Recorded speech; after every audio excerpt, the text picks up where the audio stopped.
Ele tinha 10 anos quando virou o ator mais famoso do planeta, ganhou milhões, apareceu na capa de tudo e quando queria tirar férias, ele simplesmente não podia. Por trás do sorriso mais famoso dos anos 90 tinha um pai que enxergava no próprio filho não uma criança, mas sim uma galinha dos ovos de ouro. Uma segunda chance para realizar os sonhos que ele mesmo nunca conseguiu. Hoje a gente vai falar sobre abuso, dinheiro nas mãos erradas e uma amizade polêmica com Michael Jackson. E como isso quase destruiu e depois salvou Macaulay Culkin.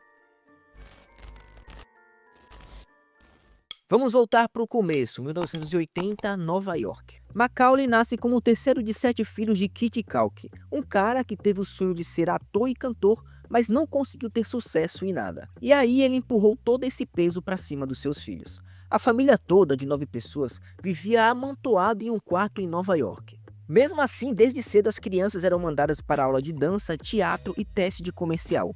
Kitty tratava seus filhos como um catálogo. Um diretor queria uma criança loira e talentosa e ele dizia: "Eu tenho 7, qual que você quer?" Mas foi Macaulay que se destacou de verdade. Com 4 anos ele já atuava e participava de pequenos comerciais.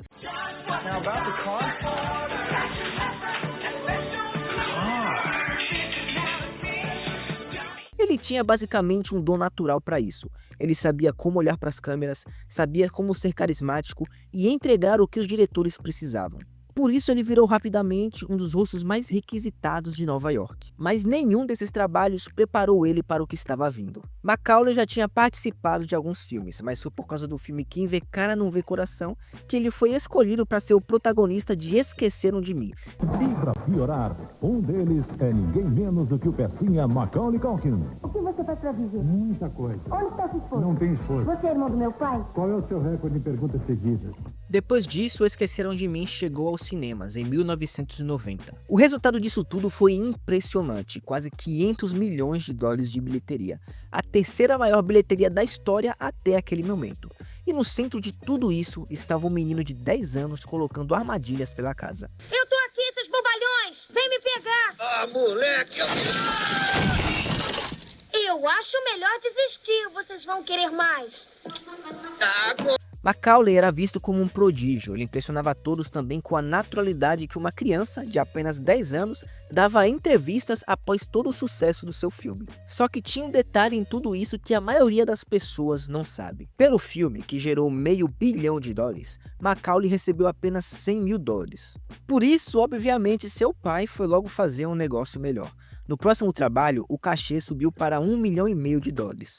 E então Macaulay se tornou a primeira criança na história de Hollywood a receber mais de $1 milhão por filme.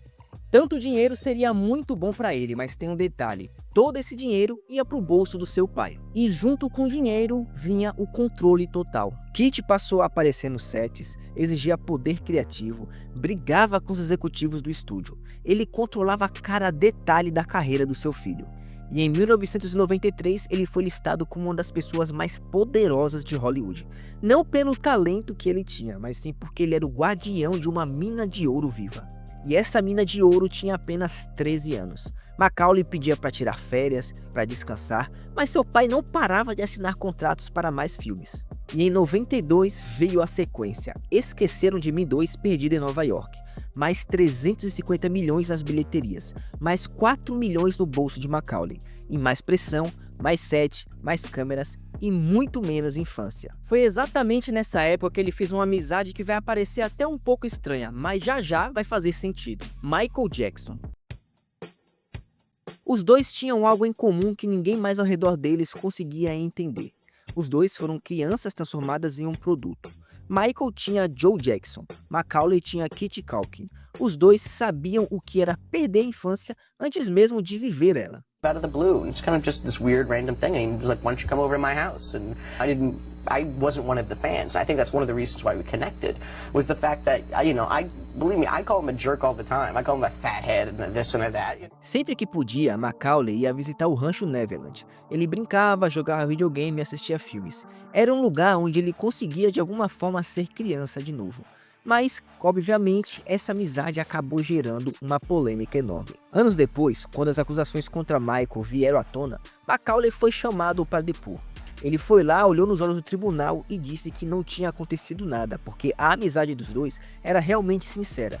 Ele defendeu Michael com firmeza até o fim. Why do you think he likes young people so much? It's because the same reason why he liked me was the fact that I didn't care who he was. That was the thing. I talked to him like he was a normal human being. And that's what, and kids do that to him because he's not, I mean, he's Michael Jackson, the pop singer, but he's not the god of, the king of pop or anything like that. Mas vamos voltar para o que aconteceu com a carreira dele. Tem um padrão de Hollywood que é muito trágico de repetir. A maldição dos atores mirins. É quando uma criança faz um sucesso absurdo, ele vira ídolo no mundo inteiro e depois simplesmente some. Acaba se envolvendo em polêmicas, aparece nos tabloides por razões erradas. Jake Lloyd, o Anakin Skywalker, Haley Osment, Amanda Bynes e também Macaulay. Em 93, os pais deles entraram com um pedido de divórcio e aquilo ali virou um circo. Patrícia, mãe de Macaulay, acusou Kit de ser abusivo e infiel. Mas essa briga não era só uma questão de guarda, e sim uma batalha por 17 milhões de dólares que Macaulay havia ganho, e que estava diminuindo por causa dos gastos com os advogados. Com apenas 14 anos, ele acabou tomando uma das decisões mais corajosas que uma pessoa pode tomar. Ele solicitou judicialmente, em 94, que seus pais deixassem de ser seus guardiões legais, e nomeou seu contador como responsável legal por seus bens. E ele conseguiu fazer isso. E assim, ficou livre do controle do seu pai, e eles nunca mais tiveram contato. Depois de alguns filmes como Riquinho e O Anjo Malvado, ele desapareceu das telas por volta de 95. Mas, como sabemos, ele não desapareceu dos jornais. Ele passou quase uma década tentando viver uma vida normal. Ele estudou, tentou viver no anonimato, mas a mídia não deixava. No início dos anos 2000, ele reapareceu um pouco diferente, estava mais magro e com um visual mais descuidado. E em 2003, ele foi preso por posse de drogas durante uma blitz. Essa era a oportunidade perfeita para a narrativa que todo mundo já queria contar. O garoto prodígio que não aguentou a pressão. Ele tentou dar a volta por cima no filme Perry Monster. Macaulay chamou atenção para sua atuação, mas o filme foi um fracasso.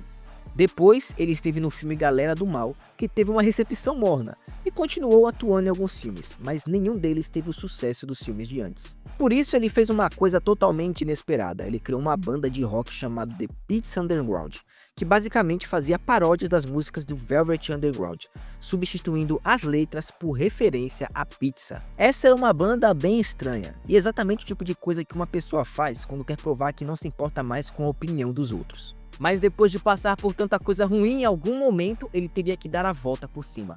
E foi uma pessoa que ajudou ele a fazer isso. Macaulay entrou num set de filmagem de um filme independente chamado Changeland. E lá estava essa pessoa, Brenda Song. Brenda é muito conhecida por ter participado do seriado Zack e Cody, que muitas pessoas assistiram. Então os dois se conectaram de um jeito que fazia muito sentido, porque ela também cresceu sob os holofotes, e também sabia o que era carregar o peso da fama desde criança, então não precisava explicar mais nada. Deu muito certo. Nos anos seguintes, Macaulay foi aparecendo um pouco diferente nas entrevistas, mais sorridente, mais leve, fazendo piada com seu próprio passado. E em 2021 eles tiveram um filho. Macaulay, que passou a infância sendo tratado como um produto, teve a chance de ser um pai completamente diferente, porque ele sabia exatamente o que não queria repetir. E aos poucos ele voltou a trabalhar, participou da 10ª temporada de American Horror Story e surpreendeu todo mundo com uma boa atuação. Hoje Macaulay tem quase 40 anos e vive uma vida que parecia ser impossível algumas décadas atrás. E o mais importante de tudo, hoje ele tem paz. Não aquela paz de quem fingiu que estava bem quando era criança, mas sim a paz de quem esteve no fundo do poço, de quem caiu de verdade, ficou lá por um tempo e depois conseguiu sair. Ele ainda evita um pouco os holofotes, porque não precisa dele, mas quando aparece, ele aparece muito bem. Se você gostou desse vídeo, não esquece de curtir e se inscrever, que ajuda muito o canal, a gente acaba crescendo cada vez mais, e deixa aí embaixo sugestões que você tem para um próximo vídeo. Até a próxima!